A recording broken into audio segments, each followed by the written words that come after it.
morning, and welcome to the Black Monologues.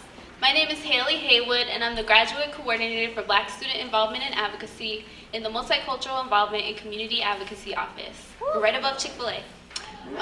So, many of you know that this year's Black History Month theme is Emancipate Yourself from Mental Slavery, which charges all of us to continue to develop a social consciousness and be able to see the beauty as well as the oppression that still pervades our society.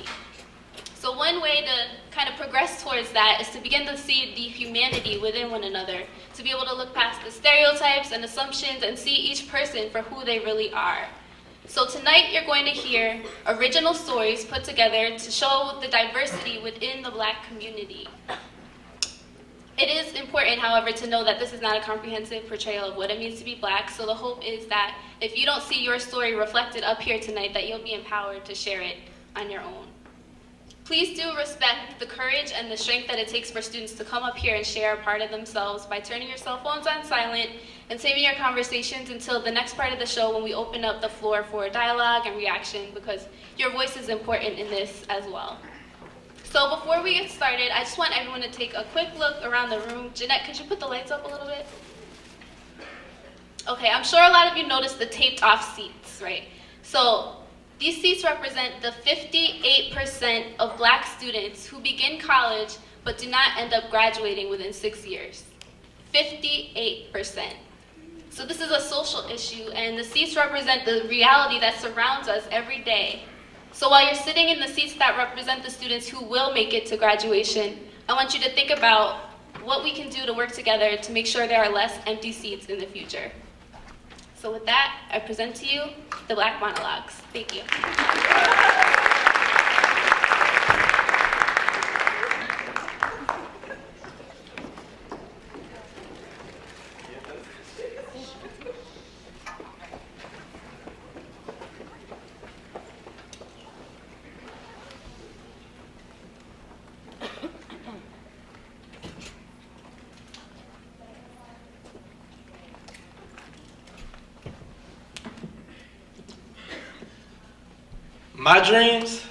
My dreams.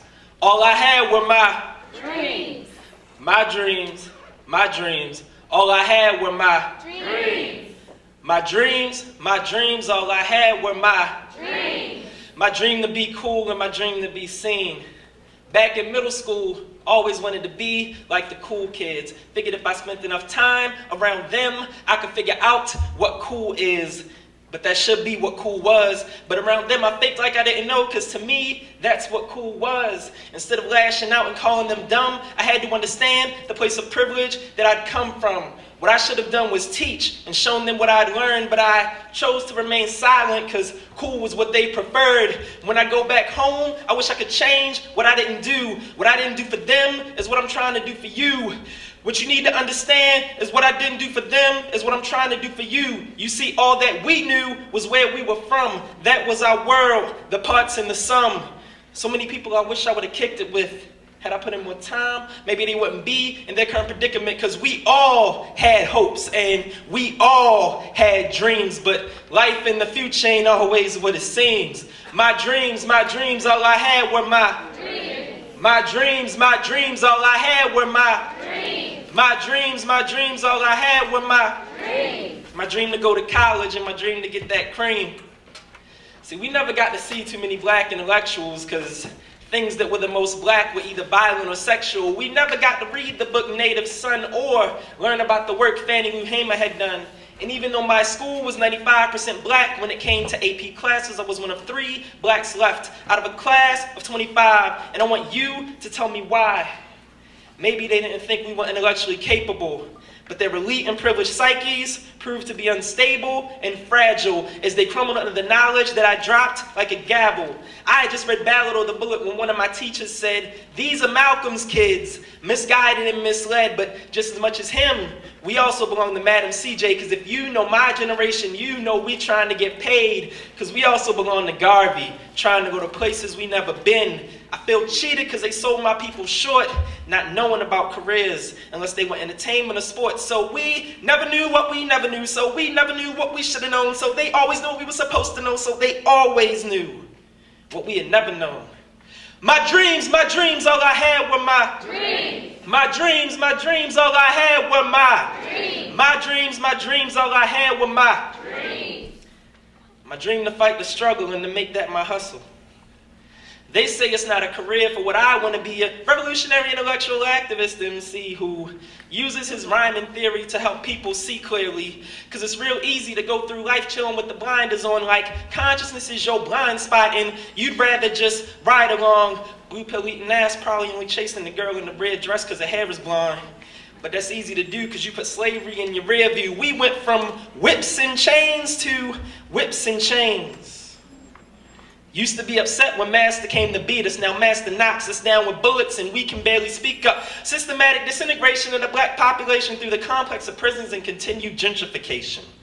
New Orleans is becoming Orleans new. Black folks gone, the construction ensues. But unlike those homes in the 9th, I'm trying to build my life on a firm foundation, whether it's found through dating or found through waiting. Since I love you so much, she wonders if I can love her the same. Die for the struggle, but can I live for her?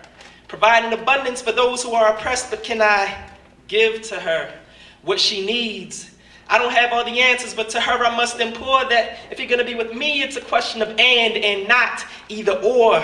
It's not that white kids are inherently smarter or more likely to pass, but what they knew were the questions to ask. It's not that white kids are inherently smarter or more likely to pass, but what they knew were the questions to ask. So I'm going to ask you like I asked me. When you grow up, what do you want to be? I want to love you even if you don't like me. I want to be the skull that helps protect our brains. I want to be the hammer that helps break the chains. I want to grow up and be the change I seek. I want to grow up and shine light upon the truth I speak. I'm not trying to lead the revolution. I'm trying to be the revolution. When you look at me, I want you to see the revolution. Look me up in the dictionary and it's going to say I.E. the revolution because I eat, I sleep, and I breathe the revolution. Many of us pine for money, power, and respect, but on the journey to fame, too many forget where they came. From hilltops to street pavements, there's one thing worse than a dream deferred, and that's a dream that never occurred. My dreams, all I have are my